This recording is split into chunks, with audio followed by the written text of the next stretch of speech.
Welcome to the Estate Planning Made Simple podcast by LSPN, one of the nation's largest and best estate planning networks. The information provided on this podcast does not constitute legal advice. All information, content, and materials available on this podcast are for general information purposes only. Just a little bit about my background. Not used to introducing myself, but I've been an attorney for 27 years. I have a private firm in Encino called the Law Offices of Gerald Kane, and I've been helping families and businesses for the last 27 years, minimize taxes, put in place plans to protect their families and their kids, and special needs planning and business planning, and you name it, I've probably done it. I am a certified specialist in estates, trusts, and probate law, and I am in the top 5% of attorneys in California.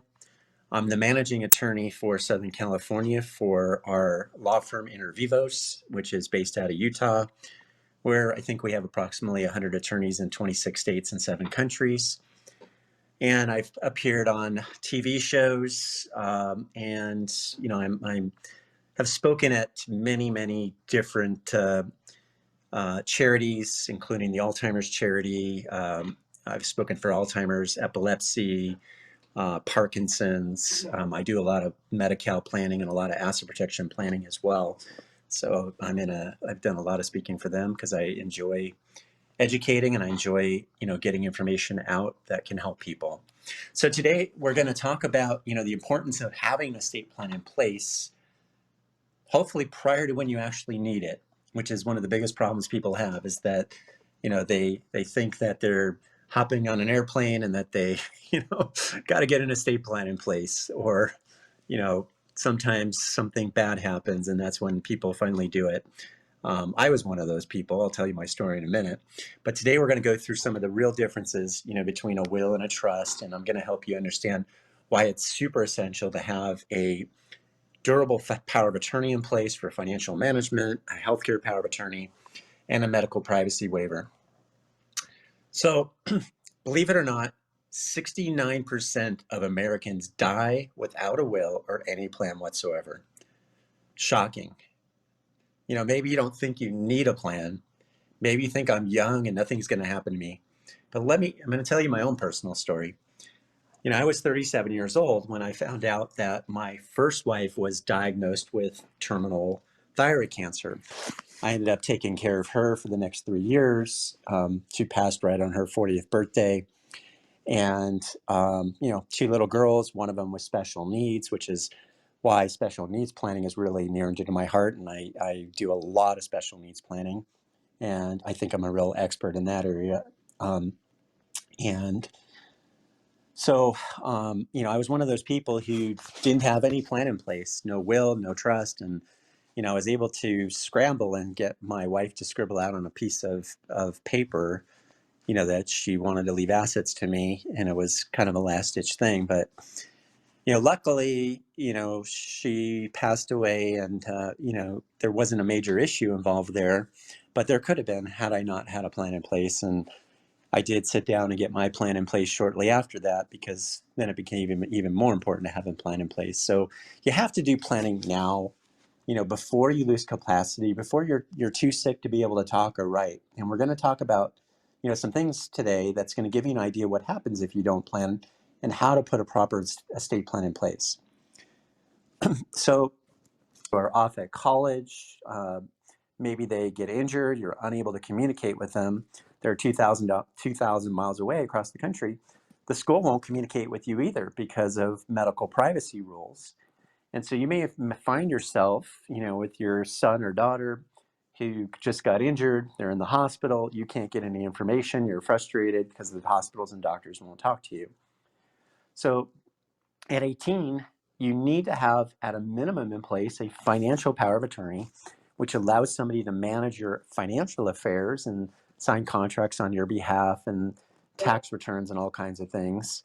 And a healthcare directive. In California, we call it an advanced healthcare directive, but it's a healthcare power of attorney or a healthcare proxy, which allows somebody to make medical decisions for you, and a medical privacy waiver which allows you to communicate with doctors and hospitals and obtain confidential medical information. Now, part of your plan, a lot of times people think planning is all about what happens if I die. Well, planning should be all about what happens if I live. And part of your plan should be a life plan, which is protecting things while you're alive, incapacity planning and asset protection planning. A lot of people think that your plan only protects you while you're gone, but it's also going to protect you while you're alive, get incapacitated, or you're alive and get stuck in rush hour traffic. I actually had a client who came to me. His wife had advanced Alzheimer's. They had done no planning. They were in their 60s, had done absolutely no planning whatsoever. No will, no trust, no. He had no real assets. He was using her 401k to try to take care of her. And so she had assets and she deserved to be taken care of in the way that, she wanted to or would have liked to if she had been able to express it. And so he came to me and said, well, I don't know what to do because I just found out that he was using her assets without authority. And so he came to me and I said, well, have you done any prior planning? He said, no. I said, well, you don't have a financial power of attorney, so there's no way we're going to get them to be able to allow you to use the assets. We're going to have to go to court and do what we call a living probate. Some states call this a guardianship. California calls it a conservatorship.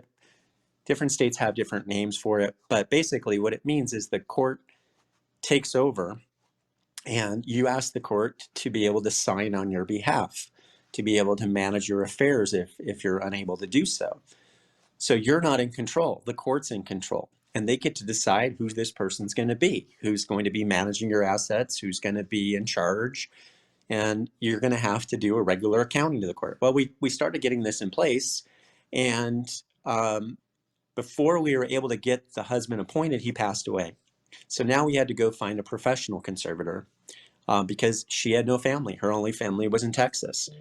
And we finally got the conservatorship in place, not to mention it cost tens of thousands and hundreds of thousands of dollars to do all this.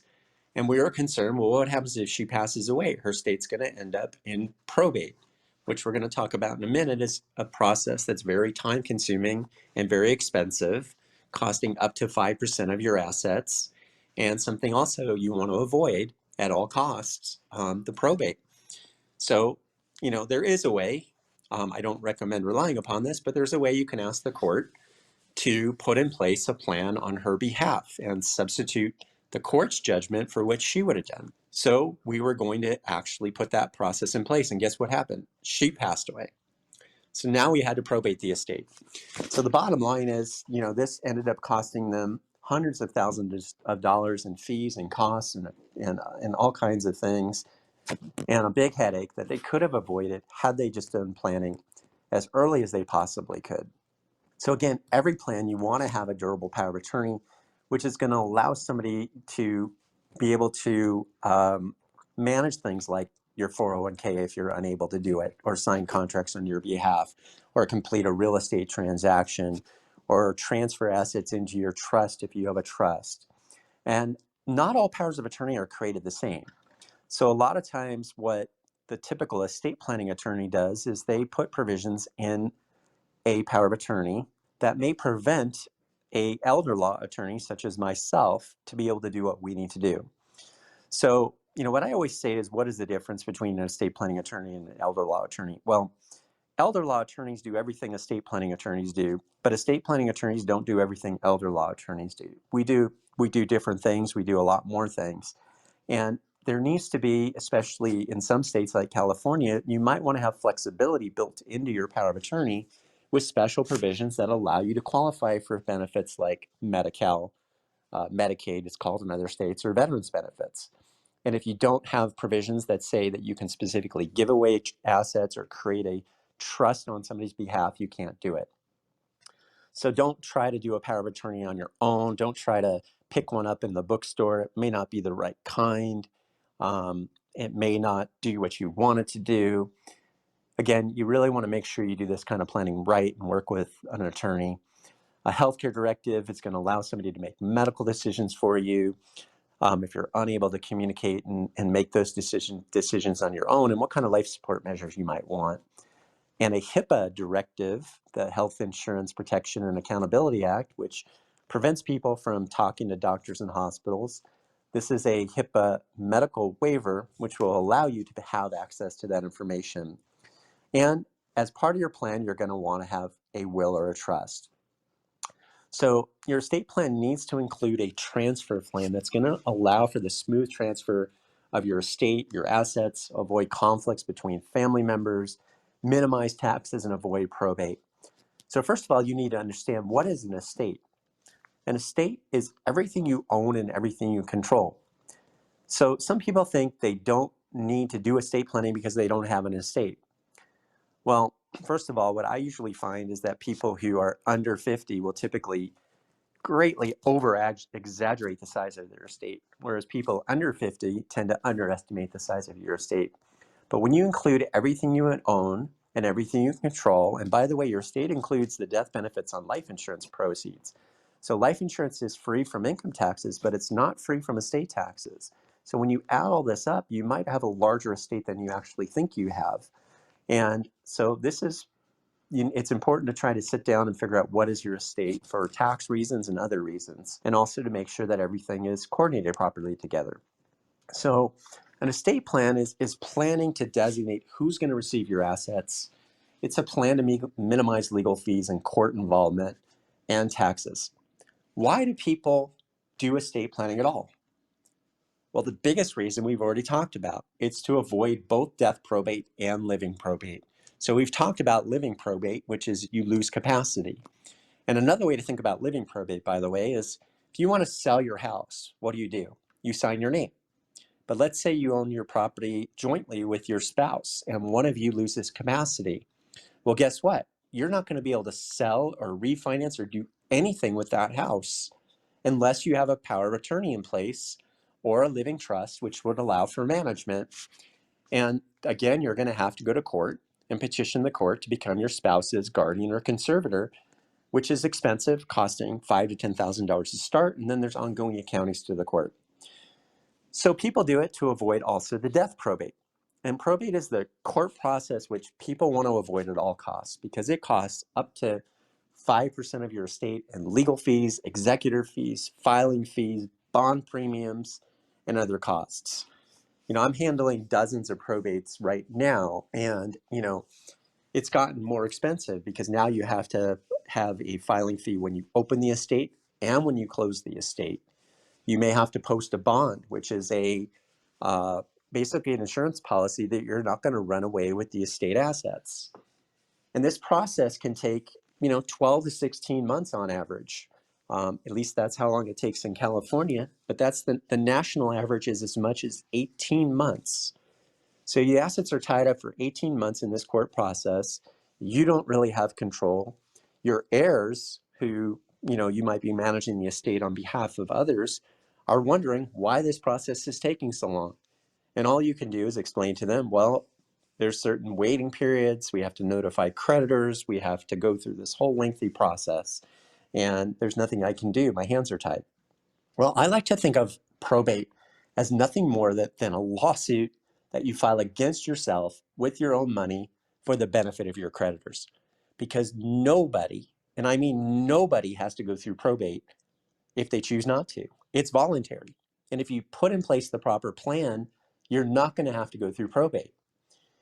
Secondly, you're able to designate who's going to receive your assets and who's in control when you pass away. As I've already mentioned, it's important to address what happens during lifetime if you lose capacity. So planning to transfer your assets can be done with either a will or a trust. One thing, I ask people on a daily basis, can they tell me the difference between a will and a trust? They often have vague notions, but not really a good understanding. Both wills and trusts allow you to actually designate who's going to receive your assets, but they do it in a little bit different way. So wills, they're only effective when you pass away, and they don't control all your assets. So for example, let's say you have a life insurance policy where you've named your kids as beneficiary, but your will says, I don't want them to touch it until they're age 50. I'm exaggerating a little, but you get the idea. It doesn't matter what your will says. The life insurance policy will still be paid out by the contract to your kids directly. And they'll get it immediately in one lump sum, completely unprotected.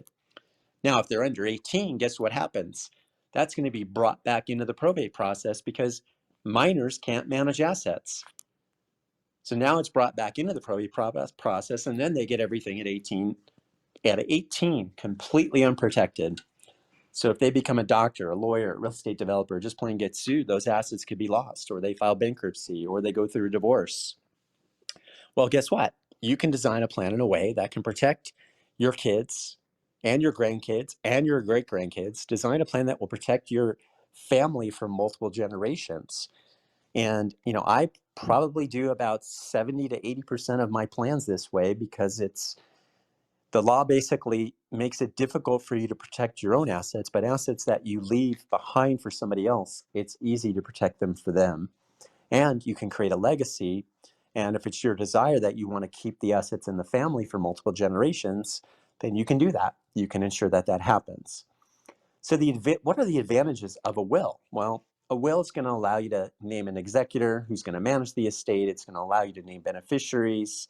It's going to allow you to name guardians if you have minors. But we've already mentioned some of the disadvantages. It doesn't control all your assets. Wills have to be probated to be valid and go through the probate process, which we've just talked about. And wills don't provide for any management of assets during lifetime. So if you lose capacity, a will doesn't help. You've got to have a financial power of attorney in place in order to do that. Now, on the other hand, a revocable trust also is going to provide instructions about what you want to happen with your assets. But a revocable trust, also known as a inter vivos living trust, is a living, breathing document, which means it comes into effect as soon as you sign it. And as soon as you sign it, this document is available to allow for management of assets. So it does allow for management of assets both during lifetime and when you pass away. And most of the time it's completely revocable, which means you can draw it up today, you can tear it up tomorrow, you can transfer assets in, you can take assets out. Your day-to-day life doesn't change in any way, shape, or form. You do things pretty much exactly the way you do now. The IRS disregards it altogether. So you don't really give up control at all. Nothing really changes in your life. It provides for smooth management because you name a trustee, which is usually yourself managing the assets. And if you're married, you and your spouse. And the ability, if one spouse becomes unable to manage the assets, the other one just continues managing seamlessly with no court involved. And if both can't manage, the reason why it doesn't have to go through any court involvement is because management just changes to the person you have chosen and the person you have appointed your successor manager. It also can include all of your assets. It can include your real estate, your personal assets, your furniture, your furnishings, your stocks, your bonds, your life insurance. Everything can be included as part of your trust, and your IRAs and your 401ks all can be designated to be the beneficiary. So this is going to avoid the expense and delay of probate. And a trust is usually going to be recommended over a will when you do have assets like real estate or other assets. You might have young children and you want to be able to control those assets. You have heirs who have disabilities, a business, or other substantial assets. And there's many other cases when a trust would be recommended. Larger estates for sure to avoid estate taxes. And there's different kinds of trusts. So you can customize your trust. For example, let's say you want to make sure that your spouse can't remarry and disinherit the kids. Well, you can do that with a living trust. You can put specific custom provisions in it. Let's say you want to, make sure if you have an individual who has special needs that they're protected, that they won't lose their government benefits. Well, you can do that as well with a special needs trust. Maybe you have a spendthrift beneficiary who, if you leave the assets to them, they're going to spend all the assets. Well, you can control how those assets are spent and when they're spent and when they receive assets. And as I've already mentioned, you can create a legacy where you can have multiple generations of assets and protect those assets against potential lawsuits and bankruptcies and creditors. In those situations, trusts are going to be highly recommended. But one thing I find often is people set up trusts every single day, but what do? They fail to fully fund them. And what does that mean? That means they didn't put their assets inside the trust. Each and every asset you own has to be part of your trust. Otherwise, you have a worthless piece of paper. So oftentimes people set up trust, but they don't take the effort and the time, or the attorney they're working with doesn't properly transfer the assets into the trust. And this could be really bad. The parents set up a trust. The parents were not my client. And they got a nice, pretty binder from an attorney that said, congratulations on completing your plan.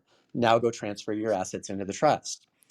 Well, when I sat down with the kids and we were looking at the trust and we were looking at, I was explaining them everything we need to do to properly transfer assets to them, we found out that their $1 million stock portfolio was never properly transferred into the trust.